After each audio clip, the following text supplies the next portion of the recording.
Steve is always a part of everything you do, of course, but his presence here is felt so deeply and in such a heartwarming, touching way. Looking back at some of that flashback footage when you're putting the show together, how does that match up when you're aligning it with what you're doing today and seeing that dichotomy? Oh, it's really special. It is for us as a family. I think what's so nice is that every time we watch one of Dad's documentaries or see the footage in a show, it's kind of like getting him back again, you know, and you get to relive these happy times that you all had together as a family, and that's what drives us forward as a family, is being able to think about the good times that we had with Dad and know that we are carrying on his mission. Because he always used to say, I don't care if anyone remembers me, I care if people remember my message.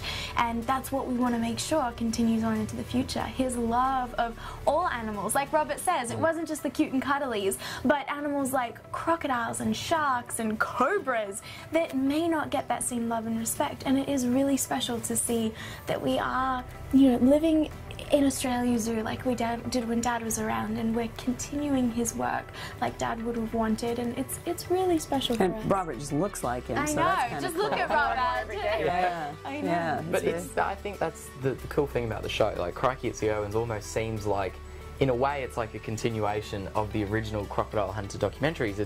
It's following on from that so many years later, but it's all the same stuff. It's the same work, it's the same animals. It's just kind of expanding it and showing how we're really, you know, forging everything ahead. Do you watch episodes of your dad's old show for inspiration and just to kind of see where you can build from? Yeah, actually, for one of the episodes, the rattlesnakes. Yeah. For one of the episodes, I go to Arizona to wrangle rattlesnakes, which is pretty awesome. Like, Yeah. it's epic. And so before I did that, I remember, like, I always loved watching Dad's documentaries.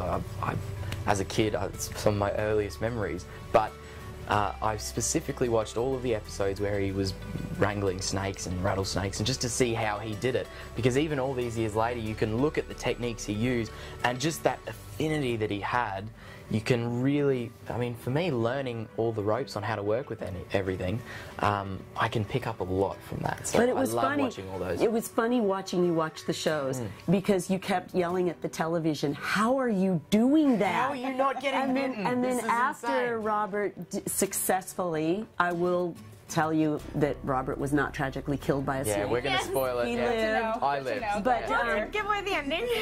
but afterwards, Robert went back and watched the shows again, and again was going, "How are you doing So that?" you did it. Yeah, but like when you're, it's there crazy. was something about the way Steve. When you're holding a rattlesnake, they're spring loaded, and you don't want to get bitten by a rattlesnake because you're in the middle of nowhere. You're out in the Sonoran Desert. If you get bitten, they'll inject a lot of venom in there, and it's fairly potent as well. So it'll just start to rot wherever it's bitten, and you know that You're just welcome, cannot. everybody. Yeah, there you go. There's a lovely image Nice for visual you. there. Guys. So But it's reality. You can't get bitten. That's what's at stake. You really can't. So when you're holding them, you're just so focused and you're thinking about everything, and it's quite tense. And then you see Dad doing it, and it's just like, I mean, he was free handling these snakes, and it goes to show that it's just that I guess it's almost like energy, you know. If you have just respect, no ego at all, it's just all about the snake and making sure they're happy. Yeah. They pick up on that. And Robert's like the Dalai Lama. Cool. He's the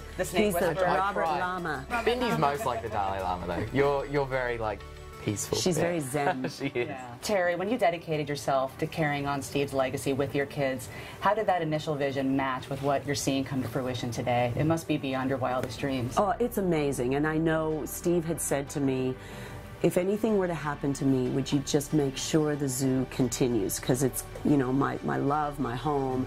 I just want to see what we're achieving together to continue. And when he said that, we hadn't been married too long, and there were like, I don't know, 200 animals and 10 staff.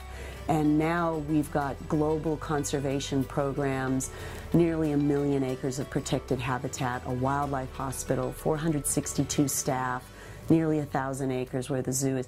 It's so much bigger, it was daunting. Yeah. But when we lost Steve, I just said to everyone, we need to carry on as if he were still here, because that takes the awkwardness out of it. You still see his photo, we still treat the animals with the same love and respect, but what Bindi and Robert have done has just been beyond absolutely my wildest dreams, of their ability to just step in and not feel they were trying to fill their dad's shoes, but just honor his legacy. And we have to say it's because we have such a wonderful, amazing mum. I mean, Mum is truly the leading driving force behind everything at Australia Zoo, and she's Wonder Woman. It's incredible. There's a really sweet moment in the first episode of the second season where you point out where you met Steve and that you knew right away that he was an amazing person, but of course you couldn't help but notice those shorts. Yes. So, oh dear. What do you two think you will tell your kids about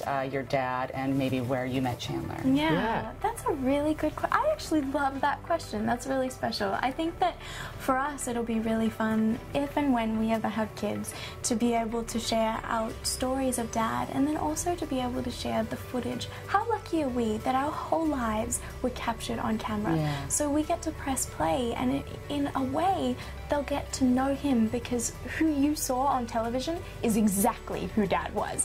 And we've also been really blessed because Mum always took home movies behind the scenes. So we have all of this beautiful footage that it is such a gift that we'll be able to share with our kids one day, if we have them, and it'll be really nice. And I think that how wonderful for us to be able to never forget those beautiful memories that we shared together, because we were really young when Dad passed away. So it's really special for us to have it all captured on camera. And the funny thing is I met Chandler quite close to where Mum and Dad first met as well. Oh, wow. Mum and Dad first met while Dad was doing a croc show. I first met Chandler and I was holding an echidna and he was holding a koala.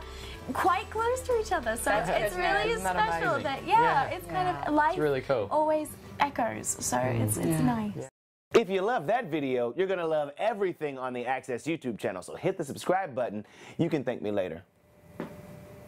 Hit it. Now. Thanks.